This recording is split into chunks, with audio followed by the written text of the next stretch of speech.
প্রয়োজন। শুধু মাসির বাড়ি নয়, জগন্নাথের বাইরে যাওয়ার আরো একটি কারণ রয়েছে, কারণ তিনি ভক্ত বৎসল। তিনি ভক্তকে ভালোবাসেন। তিনি কৃপা সিন্ধু, দয়া সিন্ধু, দীননাথ, দীনবন্ধু, করুণা সিন্ধু।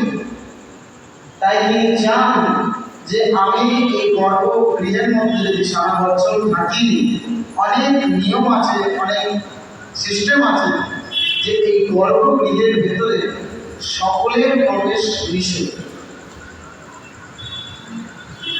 বলতে পারেন কেন আমি আপনি তো গেছি জগন্নাথ মন্দির, বলতে পারেন, কিন্তু আমি আপনি গেলেও অনেকে এই মন্দিরের মধ্যে প্রবেশ করতে পারে না।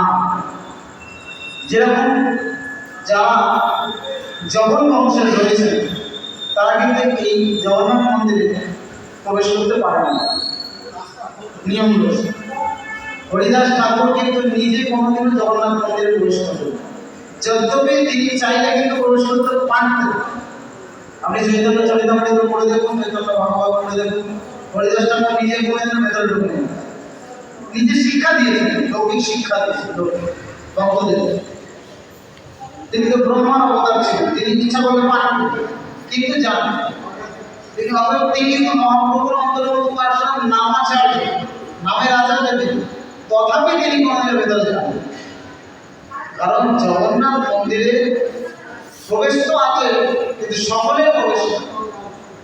আমার কাছে গ্রন্থ রয়েছে জগন্নাথ মন্দির।